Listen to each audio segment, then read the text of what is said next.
Welcome to Echoes Untold, where we explore the forgotten and lesser-known chapters of history.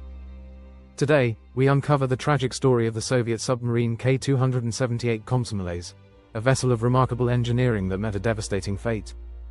The K-278 was unlike any other submarine of its time. It was built for extreme depths and was designed to be an untouchable force beneath the waves. However, in April 1989, this marvel of engineering succumbed to disaster, leaving a haunting legacy. What went wrong? And what does this tragedy teach us about the perils of submarine warfare? Join us as we dive deep into this Cold War catastrophe. If you enjoy history brought to life, don't forget to like, share, comment, and subscribe. Echoes Untold, where history whispers and we listen. During the height of the Cold War, the Soviet Union was locked in an arms race with the United States. Both superpowers sought technological supremacy, particularly in underwater warfare.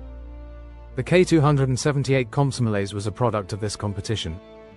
Commissioned in 1983, it was the only submarine of its class, Project 685 Plavnik, and it was built with one purpose in mind: deep-diving superiority.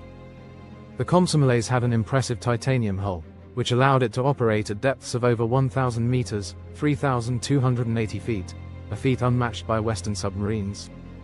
It carried advanced nuclear torpedoes, ensuring it could strike even the most well-defended targets. The submarine was designed to evade detection, making it a formidable asset in naval warfare. However, this technological marvel came at a cost. The K-278 was a highly complex machine, and its maintenance was challenging.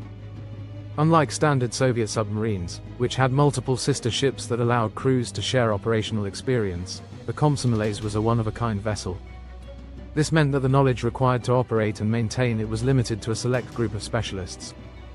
On the morning of April 7, 1989, K-278 Komsomolets was on a routine patrol in the Norwegian Sea, deep within Soviet-controlled waters.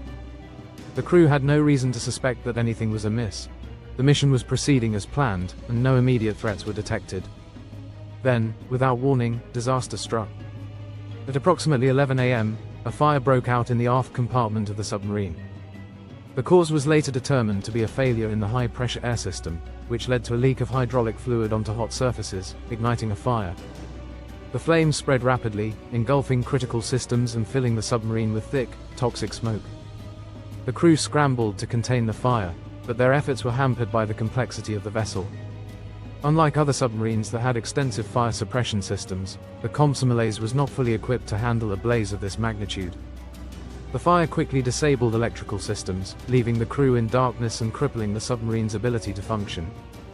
Despite the crew's best efforts, the fire continued to spread.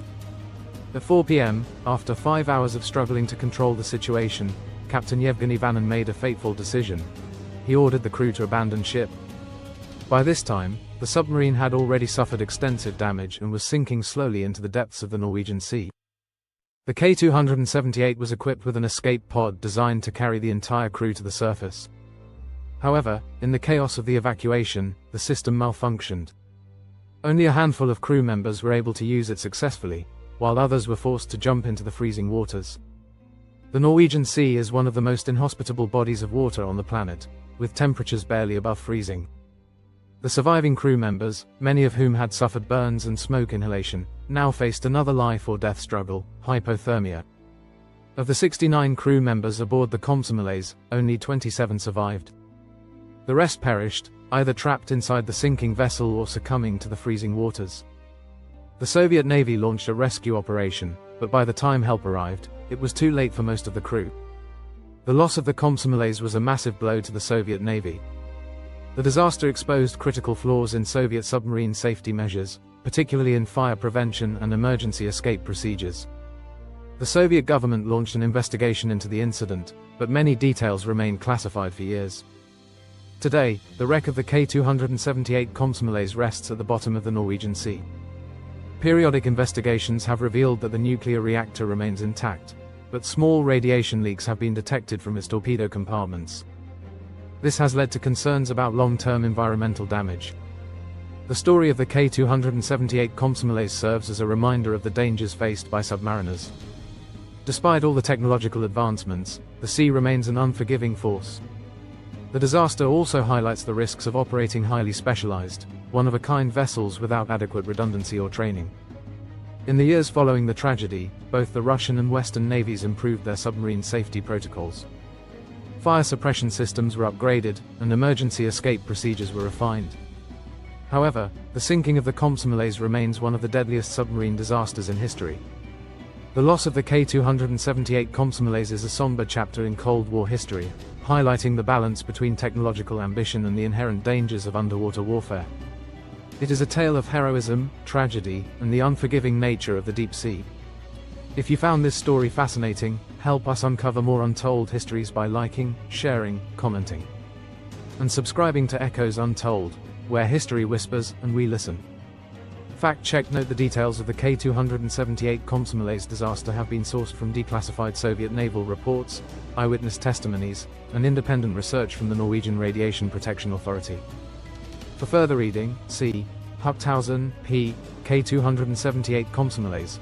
The Tragic Tale of the Soviet Titanium Submarine, Naval Institute Press, 2002. Norwegian Radiation and Nuclear Safety Authority, 2019 report on radiation levels at the wreck site. Thank you for watching, and see you in the next episode.